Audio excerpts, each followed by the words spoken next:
जितने आस्था चैनल पर कथा सुन रहे हो, जितने फेसबुक और यूट्यूब पर सुन रहे हो, बहुत सावधानी से सुनना। तो जिनकी यहाँ संपदा की कमी होती है, वैभव की कमी होती है, लक्ष्मी की कमी होती है, प्रतिष्ठा की कमी होती है, धन की कमी होती है, प्रयास कर। चावल का एक आखा दाना जानते हो? पूरा खंडित चावल नहीं। कितना चावल? एक दाना चावल का।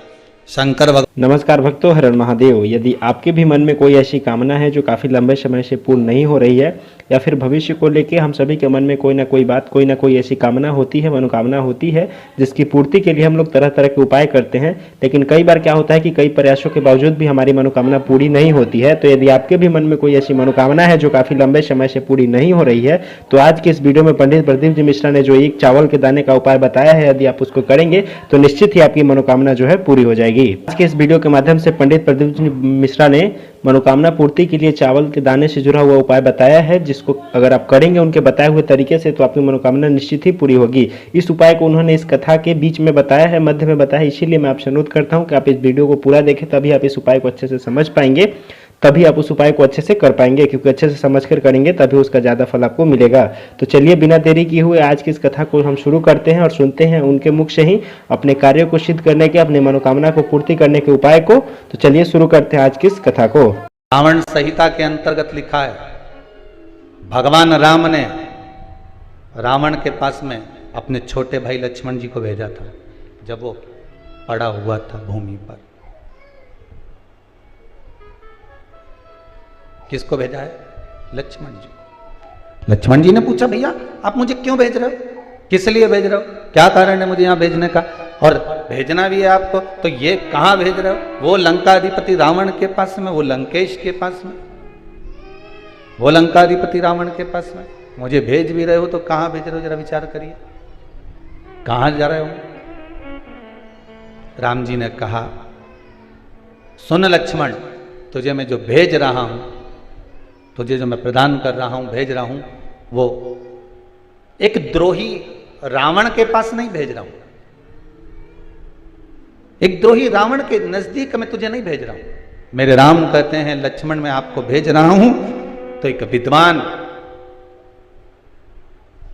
इसके बराबर दुनिया में कोई पंडित, कोई विद्वान ब्राह्मण नहीं होगा, मैं उसके पास भेज रहा हूं। तो भेजने का कारण क्या है, मुझे क्यों भेजा जा रहा है? तो लंकाधिपति रावण ने लक्ष्मण को जो ज्ञान दिया, रावण संहिता के अनुसार आप कभी पढ़ेंगे तो उसमें स्मरण आएगा। आप मुझे क्यों भेज रहे हो? मेरे राम कहते हैं कि जाओ लक्ष्मण, एक बार विद्वान इस लंकाधिपति रावण के चरणों में जाकर पूछो जरा कि क्या चाहता है, उसकी इच्छा क्या है। थोड़ा ज्ञान की बातें करिए आप। लक्ष्मण जी गए और रावण के पास में सिर के पास जाके खड़े हो गए। रावण ने देखा कि लक्ष्मण आए तो रावण ने अपना मुंह फेर लिया इधर। अब इधर मुंह फेरा तो लक्ष्मण जी को गुस्सा आ गया। लक्ष्मण जी दौड़कर फिर भैया के पास में गए, क्या भैया कहाँ भेज दिया आपने उस रावण के पास में, लंकाधिपति के पास में? इतना अहंकार उसको कि मुझे देखकर उसने मुंह फेर लिया। तो राम जी ने कहा, लक्ष्मण एक बात बता, गुरु जी के पास ज्ञान लेने जाते हैं तो उसके चरणों में बैठते हैं क्योंकि सिर पे बैठते हैं? लक्ष्मण जी बोले, उनके चरणों में बैठते हैं। तो तू रावण से ज्ञान लेने गया था तो चरणों में खड़ा था कि सिर पे खड़ा था? लक्ष्मण बोले, मैं सिर के पास खड़ा था। राम जी बोले, अब चरणों में जाके खड़े हो, जाओ चरणों में जाओ। और रावण के चरणों में जैसे लक्ष्मण जी गए, तब रावण ने लक्ष्मण जी को बुलाया और बुलाकर कहा, लक्ष्मण जी ने पूछा, आपकी कोई अंतिम इच्छा हो, प्राण छूटने वाले हैं, आपके प्राण जाने वाले हैं, नाभि में अमृत सूख चुका है, बाण लग चुका है, आप मरने वाले हो, कोई आपकी इच्छा हो तो जरूर बताना। रावण मरते मरते भी एक सत्कर्म करते हुए चले गया। शायद दुनिया के लोग उसका वर्णन करें चाहे नहीं करें। और लक्ष्मण जी से कहकर चले गया कि हे लखनलाल, मेरे राघव जी से विनती करना, मेरे राम जी से विनती करना कि मेरे जितने राक्षस मरे, ये तो मेरे राम जी और लखनलाल जी और उनकी सेना के द्वारा मरे हैं। जो राम की सेना के द्वारा मरे हैं, या राम के द्वारा मरे हैं, या लखनलाल जी के द्वारा मरे हैं, उनके द्वारा मरे हुए मेरे सारे राक्षस तो उनके हाथ से मर मर के बैकुंठ चले गए, पर इतने सारे बंदर ये हमारे हाथ से मरे हैं, इनको बैकुंठ मिलेगा क्या जो हमारे हाथ से मरे? तो लखनलाल जी आप राघव जी से विनती करना कि मेरे प्राण आज दशहरे पर छूटे हैं, पर पूर्णिमा तक इंतजार करना, मेरा अंतिम संस्कार तब करना जब ये बंदरों को भी कुछ अच्छा पद प्राप्त हो जाए। शिव का स्मरण करो। पूर्णिमा के दिन चावल का एक आखा दाना जानते हो? पूरा खंडित चावल नहीं। कितना चावल? एक दाना चावल का शंकर भगवान के शिवलिंग पर समर्पित करिए। एक बेलपत्र जिसका डंडी का मुख अपनी ओर हो, जहां से चावल चढ़ाया है, उस चावल के ऊपर अपनी कामना कर कर रख दीजिए और चंद्रमौली भगवान का स्मरण करिए। कौन से भगवान? शंकर भगवान का सर्वश्रेष्ठ सुंदर नाम है चंद्रमौली। चंद्रमौली भगवान का स्मरण करिए, अपनी कामना कर कर बेलपत्र समर्पित कर कर शिव जी पर एक लोटा पानी, एक जल पात्र समर्पित करो, कलश से जल चढ़ा दीजिए, नैनों में वो जल लगाकर अपनी कामना कर कर वापिस घर को आइए। अगली शरद पूर्णिमा आएगी, जो कामना करी है मेरा चंद्रमौली भोलेनाथ उसे पूर्ण कर ही देगा। शिव उपासना के लिए जितनी 12 महीने में पूर्णिमा पड़ती है, एक एक पूर्णिमा का व्याख्यान वर्णन करेंगे। आज तो कथा का महत्तम दिवस है, आज तो कथा का महत्तम दिवस है, पहला दिवस है, तो हम उसको महत्व समझें कि पूर्णिमा का महत्व क्या है, हम उसका महत्व समझें कि शंकर और चंद्र का रिश्ता क्या है, संबंध क्या है।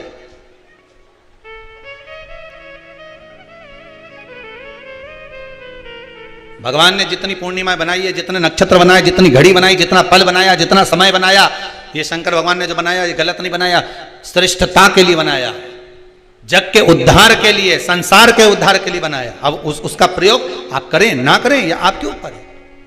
आप उसका प्रयोग कर रहे हैं ना कर रहे हैं आपके ऊपर, पर जो बनाया है मेरे भगवान,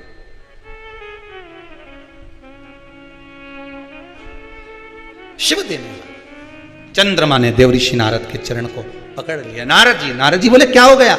बस मेरा अहंकार था, इतना अहंकार मुझे काया का था कि मुझे काया के अभिमान में मैं अपने गुरु की धर्म पत्नी को भी अपशब्द कह गया, उसको भी मैंने गलत दृष्टि से देख लिया। जब व्यक्ति को धन का अभिमान आता है, अहंकार काया का हो, धन का हो, वैभव का हो, सत्ता का हो, जिस चीज का व्यक्ति अभिमान करता है उसमें सब कुछ भूल जाता है कि ये मेरी माता है, कि ये मेरे पिता है, ये मेरे भाई हैं, कि मेरे बंधु हैं, कि मेरे सखा हैं।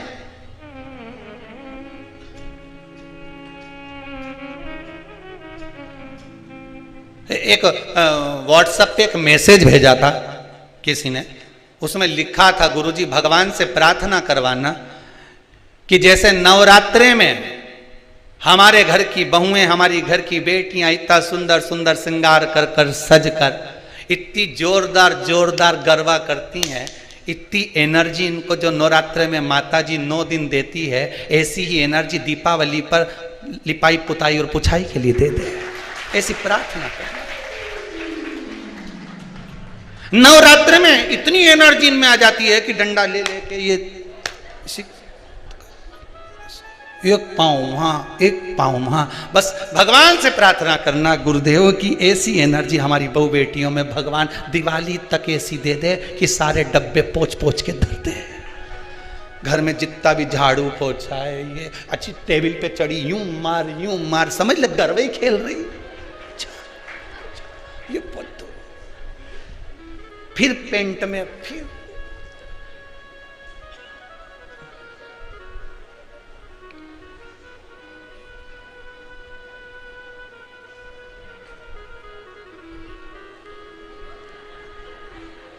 अब वो एनर्जी ना जाने कहाँ चली जाती है। 9 दिन के बाद अगर सास कह दे कि बेटी उधर से झाड़ू लगाती लगाती लिया और सारे रसोई घर के डब्बों को निकाल के धो के पोंछ ले, उतने में तो 4 दिन से तो मेरी कमर ही दुख रही है, एनर्जी खत्म।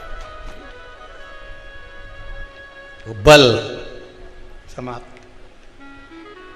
शिव कथा कह रही है अहंकार ना करिए। अहंकार में तीन गए धन वैभव और वंश, ना मानो तो देख लो रावण कौरव कंस, ये तीनों अहंकार में चले गए। आपका अभिमान, आपका अहंकार आपको परमात्मा से दूर कर देगा, भगवान से।